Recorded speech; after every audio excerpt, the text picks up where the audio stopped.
Hey everyone, welcome to my channel. I'm Leslie from Books, Gurrs, and Purrs. So for this video, I'm going to discuss what I read for the month of May. Cindy from her YouTube channel with Cindy hosted her annual Asian Readathon. So most of my picks I chose around her criteria for the month of May. The first book I read was Saigon by Phuc Tran. So in this story, it's about Phuc and his family leaving around 1975 during the fall of Saigon and settling in Carlisle, Pennsylvania. While the entire family takes root in Carlisle, the author must face his difficulties assimilating to this new world that he's in.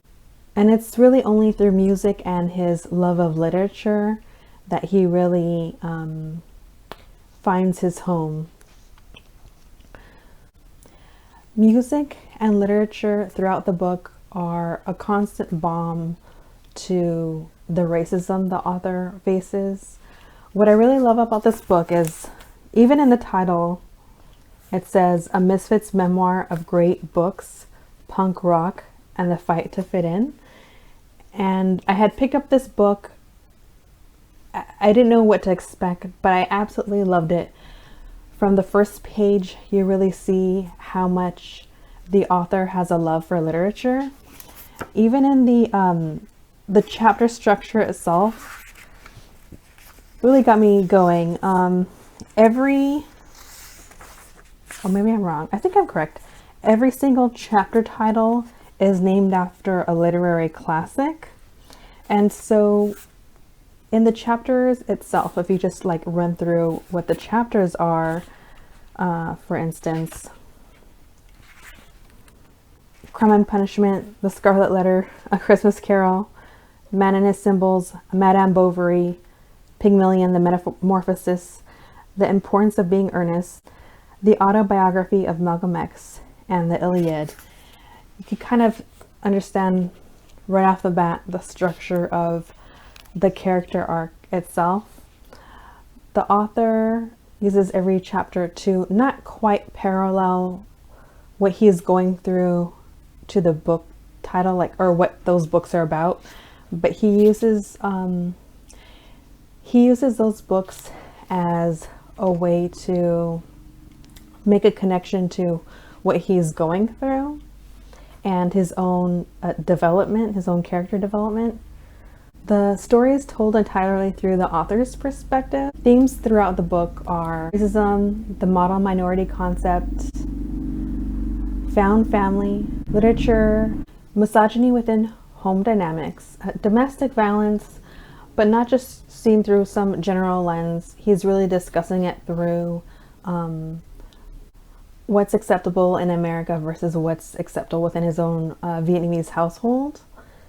And also the author discusses generational conflict.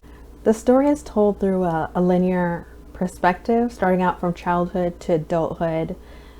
The author starts out as a vulnerable child that grows into a young adult that really has come into his own and has his own independent strength. For example, the author also, although he constantly is put in these moments of verbal attacks, racist verbal attacks throughout his life, later on when he gets older, he realizes that he has a very narrow view of what he thinks racism is.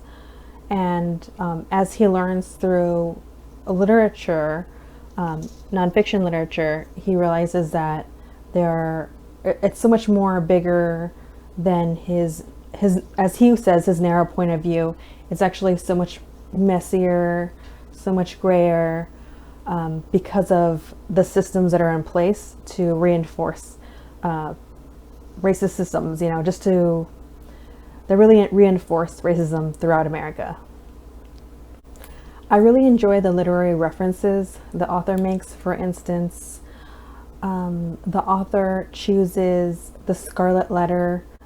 The author states that when racist vitriol is really thrown at him, he compares that to how Hester has to wear her own letter as a punishment for her existence of who she is and what she's done. And in some ways, that's exactly what the author is going through, except he's just existing. He hasn't done anything wrong, but people have already placed this Scarlet Letter on him in a way. So I'll just give you a little example. In the book, the author writes on page 56, "Even without knowing what the word meant, I was binding myself to the social contract of language, and in doing so, I allowed myself to be harmed by it. I was giving the word power. I could have ignored it or allowed my ignorance to shield myself, but that very ignorance would have further isolated me and ultimately dehumanized me, and that was the game of it. Ostracize and dehumanize." So he does this throughout the book. Like I said, he constantly puts himself in a position to explore what he goes through, and then uses those literary references to make a very clear connection about what he's trying to get across. And I absolutely loved it. I started reading this book, and I at some point started listening to it on audio. I really don't like audiobooks. I'm not a fan. It's nothing against audiobooks. It's my own brain. I tend to just my mind meanders. But I would like to also give a compliment to the audiobook. The audiobook is is read by the author, and he does such a good job at I don't know how else to say this, not overacting. He truly is reading the book.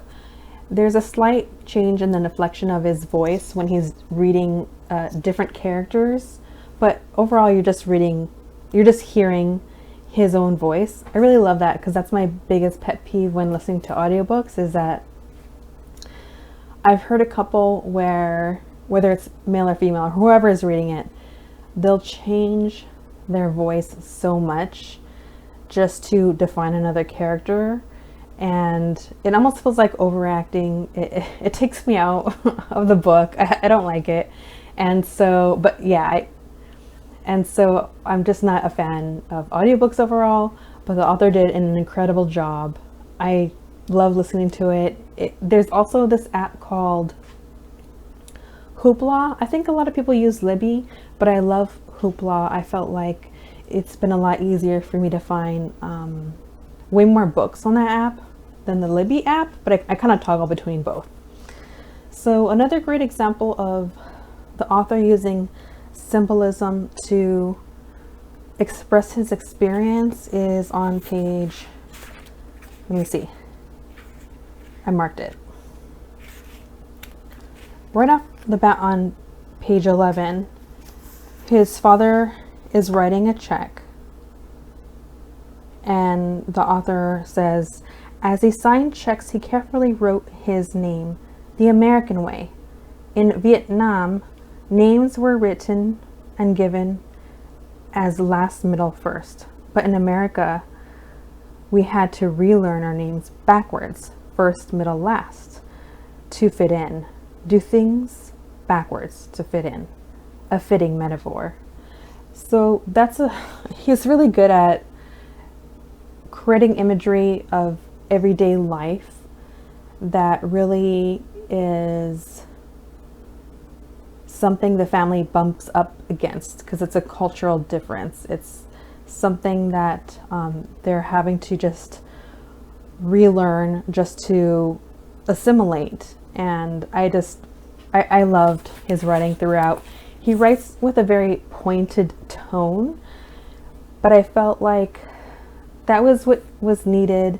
It feels almost like on the edge of being angry in a way, and which is completely warranted for all the vitriol he had to explore. And also another part of the arc that I want to discuss is that this book also discusses someone that read as a requirement and over time read out of love, out of passion, out of what would be eventually become their career. And with that said, I just realized I forgot to say anything about the author. The author is a high school Latin teacher and also has their own tattoo shop, which I thought that was cool. Maybe one day I'll fangirl and get a tattoo from him all the way in Maine. So I really love this book. This fulfilled the first prompt from Cindy, with Cindy's prompt, which was just to read from any Asian author. So I really love this book. I highly recommend it. Lots of meows. All right, the second book I read is Tokyo Ueno Station by Yu Muri. This is translated literature that won the National Book Award. It's very short. It's only 180 pages, so it's a very short read. And the author has written over 20 books, owns a own bookstore, as well as hosts their own radio show spotlighting the survivors affected by the 2011 earthquake and tsunami. This story's summary on the back of the book spoils a narrative that I kind of wish they hadn't, but I already said it in my YouTube TPR video. And the story is told through the main character, Kazu. Kazu transverses through time and the land of Tokyo to tell the tale of how he and others became homeless and poverty-stricken.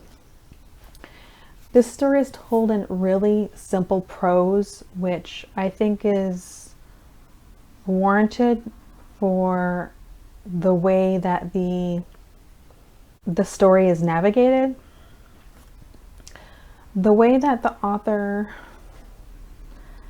has a character move through time and through the landscapes can be a bit confusing. So I think if this book was a little bit too flowery in its description, it could confuse a reader more. At least it would confuse me even more. Ultimately, Kazu is a character that is not just homeless. Kazu is a ghost, and I think that's meant to be symbolic of how homeless people are treated, how they're really treated like they don't exist, and quite literally like right in front of their face. And so making this character be a ghost and explore how they became homeless and so many others really exhibited how other people can easily dismiss the homeless population. The invisibility and dehumanization of the homeless community, systematic issues homeless people face, are really set well on page 40. The author writes, "I was relieved that he left, of course, but at the same time I thought what a thing of sin poverty was, that there could be nothing more sinful than forcing a small child to lie. The wages of that sin were poverty, a wage that one could not endure, leading one to sin again. And as long as one could not pull oneself out of poverty, the cycle would repeat until death." Ultimately, I like this book. I didn't completely love it, but I liked it. So I just think that the pacing was slow. I definitely feel like the pacing was earned. It's meant to be that way so that we could feel how the ghost moves throughout the story. But it also made the story hard for me to engage with and stay interested in. So this is a book that I ended up listening to in audiobook format after I already read it, and I felt like I found a lot more meaning in listening to the audiobook, which is not usually the case when I read audiobooks. But I felt like the pace was so slow, I would lose focus. And so when I listened to this on audiobook, I put it at 1.5 speed and just really try to focus in on what the author was trying to say.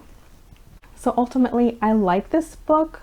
I think it would be a great read for a book club, because it's definitely one of those books that when you're reading it, you don't find yourself that interested per se, but after you've read it, you're going to realize there's so much more to discuss. So it's definitely having a conversation worthy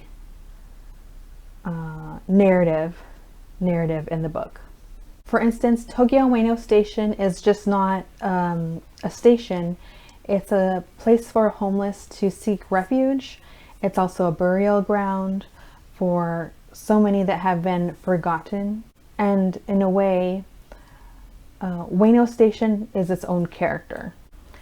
Now, since Kazu is a ghost, there are just some repeated imagery in this book, but I think that there might be some cultural differences, which is why I think this would be a really great pick for a book club, because you're going to find yourself as a reader wanting to do more research. Cicadas are an ongoing imagery throughout the book, and so because I'm not from that culture, I'm not from Japanese culture, I didn't really know what it symbolized. At first I thought it meant a symbol of death, but actually it's quite the opposite. It's, I guess in Japanese culture, cicadas, as well as the Buddhist religion, cicadas are seen as a symbol of rebirth. As far as the chapter structure goes, there are no chapters. It's just one huge story with no dividing chapters included at all. Ultimately, the tone of the book has like this really sleepy sensibility, which lends to the fact that I probably couldn't really lock into it all the time. So I liked the book. I didn't love it. I would still recommend to read it. Again, I think it would be a great read for a book club.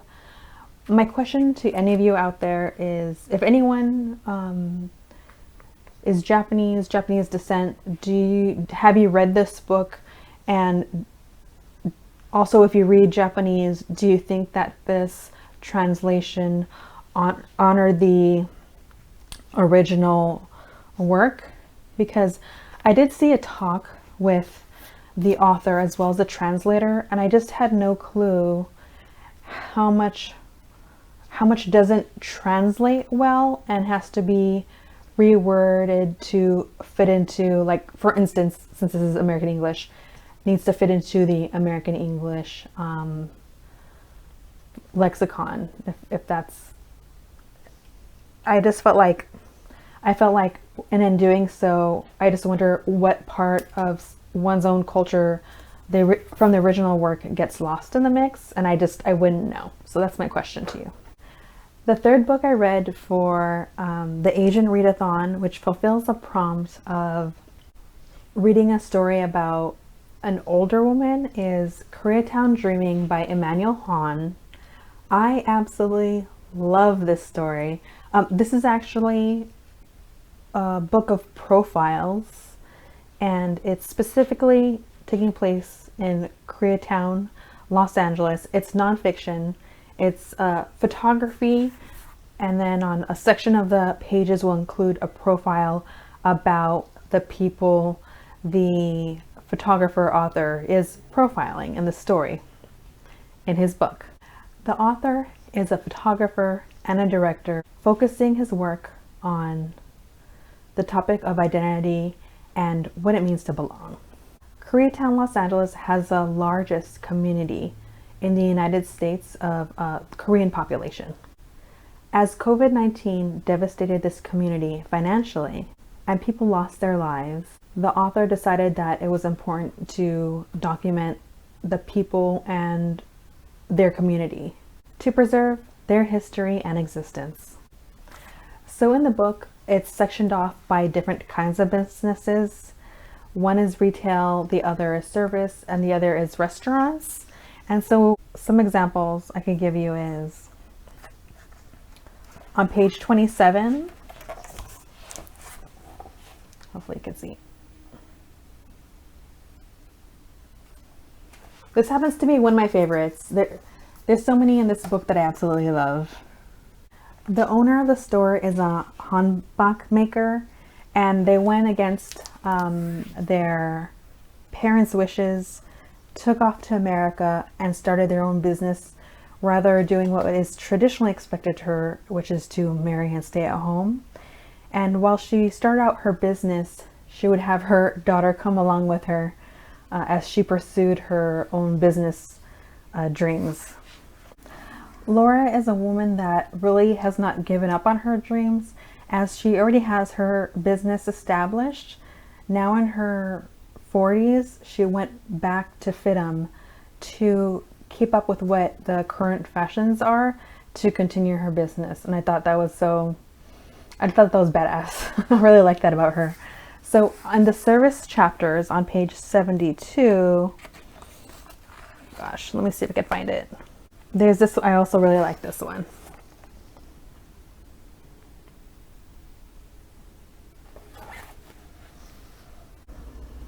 So this is about Happy Singing School owned by Do Kim. And he started not only a music school, but a karaoke room and a party hall. And this is someone that came to America just 10 years ago. So this one is about Jin Lee, who's a preschool teacher. And she came to the United States in the 1980s, established her preschool over time, and I guess people really love her curriculum so much that sometimes people steal her curriculum to establish their own preschool. And this is one of the stories where the author actually mentions throughout in certain businesses how impactful the love for K-pop music has really influenced businesses, because Jin Lee states that's probably why there are so many people that are non-Korean that attend her preschool. They wanna people want to immerse themselves in the culture and learn more. And I also just wanted to mention one other one. All right. And one of the profiles that I especially love is Sister Dumplings.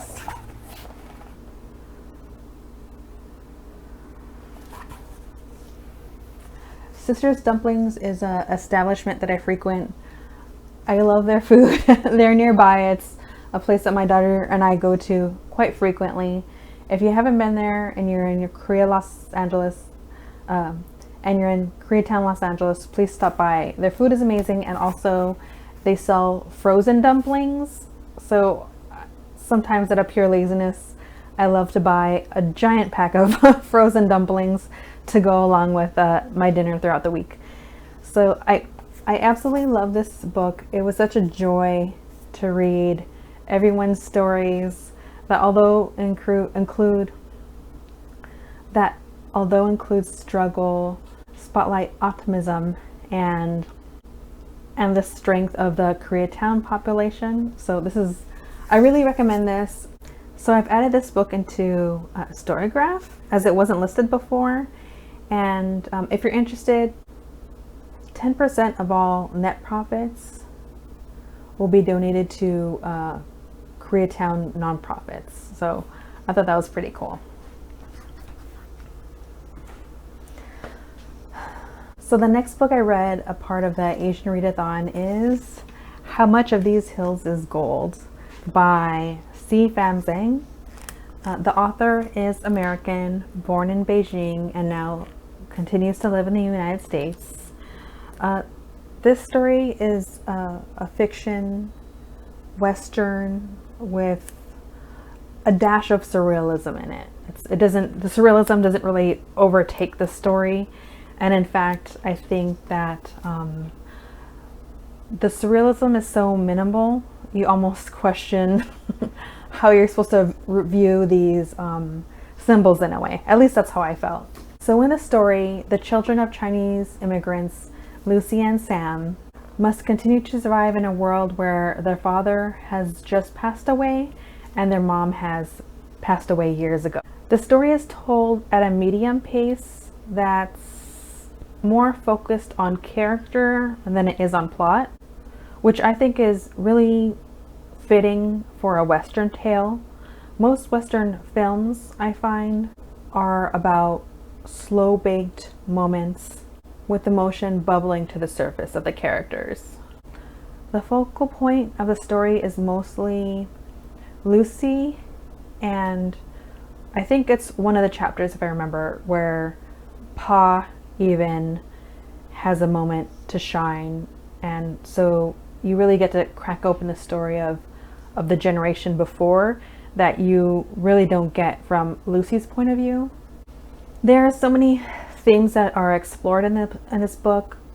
They do explore the American dream, but I felt like that's not really the best way to describe it. I feel like the author is exploring the lie that is the American dream.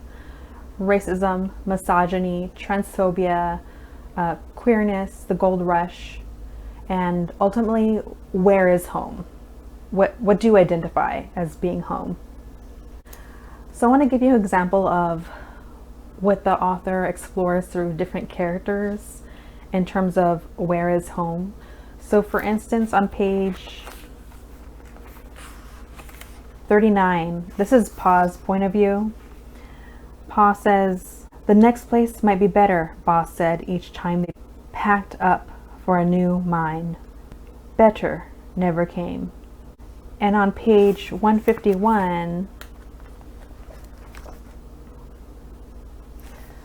we explore how Ma views home, and that's also a struggle for her.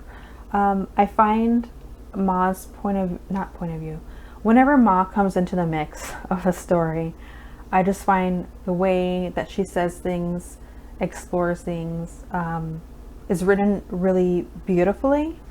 So for Ma, she says, "The story Ma carried inside her is bigger than a baby, bigger than the West, bigger than the whole of the world Lucy was born to.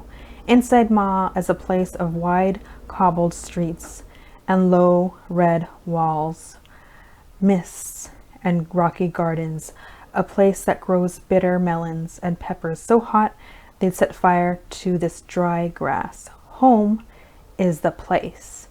Ma's voice so accented with longing that Lucy can hardly understand her. Home sounds like a fairy tale that Ma reads from a secret fourth book, written on the backs of her shut eyes. Ma speaks of fruit that bear in the shape of stars, green rocks harder and rarer than gold. She speaks the unpronounced name of the mountain where she was born. So I even like how the author states that this is a home that's written on Ma's shut eyes. So it really is her memory and her longing for where she came from, rather than trying to establish a home with her own family that she started in the United States. She just ultimately, I think, will never feel like America is home for her.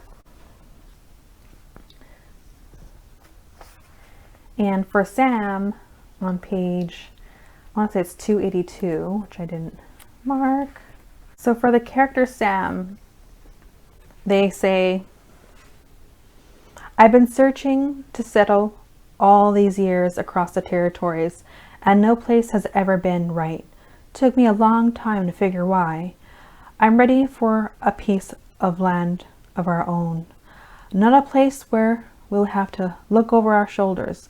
Not stolen, not belonging to Buffalo or Indians, not used up. This time we'll go where no one will question our buying it."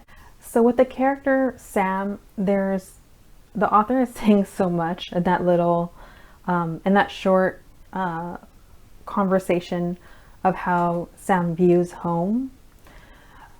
Throughout the story, the author has really made it a point to constantly reinforce that the land that they are on is stolen, This is not some place where no one else existed and the land is just up for grabs. That's just not true. And in fact, the characters throughout the story, I feel like never quite feel at home, because ultimately they're not, and also because they're Chinese, they're constantly looked at as if they're foreigners, which is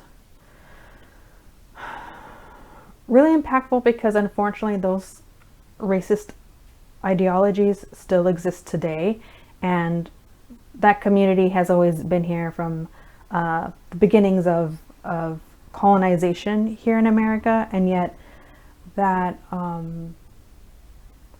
otherness still permeates today. I really appreciated the author writing that in. What I also appreciated is that the author has a way of writing the characters with a distinct voice. And when I say voice, I'm not just talking about cluing into like the tone of the book, but how each character talks. And it's really reflected in the story. For instance, Ma, how she is structured is accented from where she comes from. The kids born and raised in America have their own way of talking that's also a little mix of their upbringing and also being in this new Western world. And I also appreciate the mixing of I'll say Chinese, Mandarin. The mixing of Mandarin into the story. I feel like that's a way of the author to say, well, just as long as this Western world was developing, Mandarin has always been here. And so I really appreciated the author bringing that to the table. It very much reminded me of Butter Honey Pig Bread. I can't think of the author's name right now. I love her to pieces. I also follow that author on Instagram. That author did something similar that this author did, which is saying, hey, my language matters too. So if I'm going to write this book in English, I'm also going to include not just everything I bring to the table, but just to make it really clear that the other languages I speak also matter and need to be included without even a thought. It's there, it exists, because that's how we are as humans. We exist and we're just here. So I really appreciated about the story here, and when the author decided to continue those elements, I thought it was really beautiful. So at some points of the story, Lucy and Sam come across tiger paws and buffalo. I felt like that was the author commenting on all the devastation that was done to the ecosystem by colonization. But that's just how I took it. So I'm very much interested in what you think about those surrealist elements, if that's the right word. And how did you interpret it? What did you think about it? Am I way off? I'm not sure. I really did love this book. I do understand why some people that have read this book weren't a big fan of it. I also think it was a pacing issue, but again, I felt like the pacing was warranted because it reads just like I would actually watch a Western film. And Western films aren't even so much about having heavy dialogue. It's more about observation of what's going on around, observing the conflict, and very character driven. So I felt like the author did an incredible job. This is a book, I will also say before I forget, I picture this book being a movie. That's why I keep drumming up in my mind Western films. I would love if this book became a movie. There's a moment in this book I would have marked it and read it to you, but I think I was between running some errands and reading, and I just had no way to mark it. I should have just dog-eared the page, but it was really beautiful because the way that the author writes Lucy and Sam transversing the land into a climate that's very fog-like. The way that they described it, I'm totally gonna mess it up because it's way better in the book. She writes it as if it's like a milky tea. I'm not doing it any justice, but the way that she wrote it, I could immediately picture an image of a beautiful transition. My mind started going wild with its own imagination and picturing a film where, let's say she's talking to Sam and then looks at a tea and then it transitions into a fog and them traveling. That's how I pictured it in my mind because it was so beautifully written. I want to kick myself because I would have rather read that section to you as well, but I can't remember the page number. So I love that book. What else do I want to say? Let me stop for a second.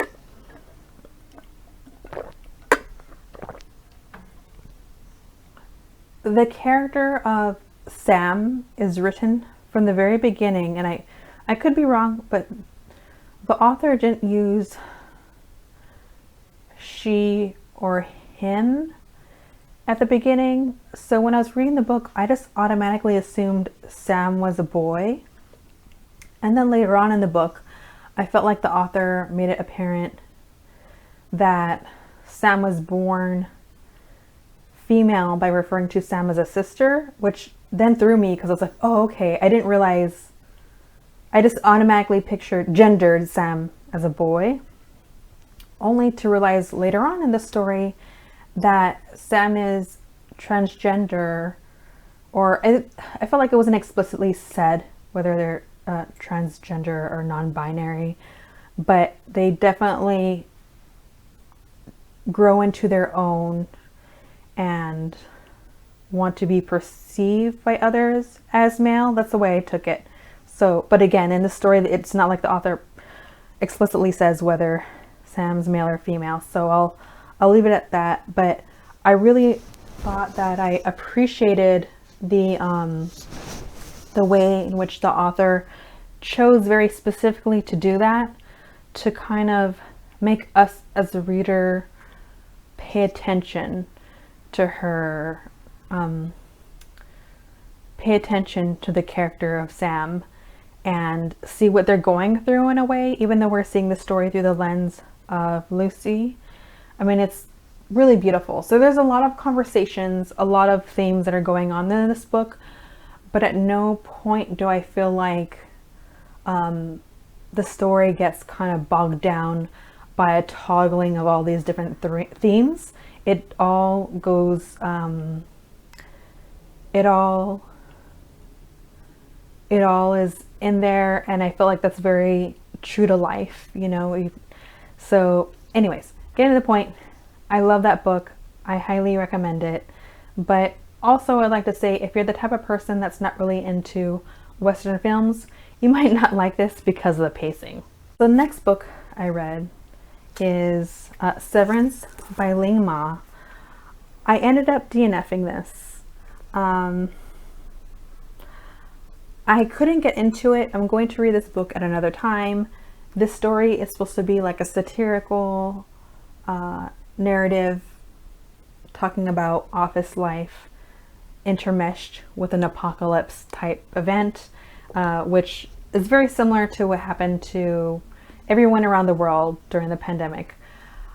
Something about the pacing and the tone, you know what it reminded me of? It reminded me of a person being depressed, and how when a person is depressed, they're just completely, have a complete lack of being able to tap into emotion. That's how it felt reading the book, and that is not for me right now. I'm just like, no, I can't. There's been a couple other books that are plague adjacent or apocalypse type books that I've had to put down. So me DNFing this book, it might not even be a knock on the book. It's definitely a book I'm going to go, I'm going to try and read at a later time. it just wasn't for me. So I had picked this as part of the Asian Readathon as a place I would like to visit, and I did not. I did not even finish it. So I have one more book to discuss, and that is the comic Saga. Saga is written by Brian K. Vaughan, who's also written Y the Last Man, which had one season on, I don't know what it was, FX, Hulu. Oh yeah, FX through Hulu. It was canceled. I was devastated. I love that show. I love the comic. So hopefully one day Saga will be made into a television show or something, and hopefully no one will cancel it. Saga is a fast-paced, forward-moving story that picks up from the last volume, and it just keeps on going. There's no time jump of any sort. Marco's parents find him and Alana, and now there's a ship full of people that have completely different, very strong ideologies that they have to be confronted by, discuss, question, or dig their heels in as they try to survive a world where Alana and Marco have put themselves in a position to become refugees, really, refugees on the run. The stories for all the characters toggle between the present and the past, and actually very much explore how the past has affected every choice they've made up until the present. Through Marco's storyline, we really explore generational pain and how, in some ways, with his character, what his parents do is a choice to make sure that he inherits that pain and passes on that pain. And I thought that was really beautifully told through the mechanics of how that comes to pass. So Marco's parents take him to like a tree where a battle took place, and really it's about telling the readers and Marco that the trees, the dirt, the land remember all that happened, and that he shouldn't either. And he's given this information from a very early age. And in doing so, I felt like Marco experiencing this almost in a way perpetuates the same behaviors. And you know, we see that in the fact that he also becomes a military man into a prisoner, into his current present life of being on the run. Later on, through this narration of Hazel, we see how Marco at some point in his life has a discussion about collateral damage and how there are a such thing as acceptable losses. And I almost felt like his character was saying, like, yeah, there's collateral damage, but as long as it doesn't affect you, as long as you're the winner in the narrative, then it's okay. And there's just so much that's wrong with that thinking. And I felt like it was such an important thing to say, because every move we make has consequences, positive and negative. And through him saying that, we could just also explore how generational trauma and pain, perpetual war, all influence these cycles continuing. As I said before, I've read this comic before. I even love it more than I'm reading it. It just seems more, so much more deep. This time I'm reading it and noticing all these little elements that are so important to the broader storyline that the author is having about pacifism, the struggles with clashing ideology, and ultimately how when people draw a line, they could just continue those generational conflicts. So again, I love Saga. Pick it up. So in my entire pile, there was only one Gurr. That was Severance. But again, I will pick it up at some other time and read it. I just couldn't get into it. All right, that's it. I think those are all the books I read for the month of May. Let me know what you thought about any of those books. Get back to me about any of the questions that I had. If you can, I appreciate it. You could also find me on Instagram with the same handle, Books, Gurrs, and Purrs. I also wanted to let you know that I'm not going to be posting any more TBR videos because I feel like it's a little bit redundant. I already post what I'm reading for the month at the beginning of every month through Instagram. So if you ever want to know what I'm reading at the beginning of the month, I'm going to let you know there. And I just feel like that's a little more efficient, takes away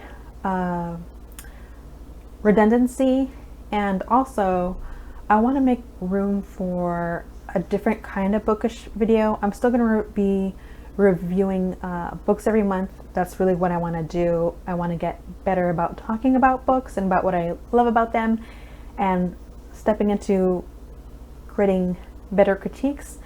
But I also just want to keep going down the avenue of exploring my love for books, as well as other elements that connect to those literary works, whether it's nonfiction or fiction. So that will be coming soon. All right, thanks for watching. Like, subscribe, let me know what you think, and I'll see you later.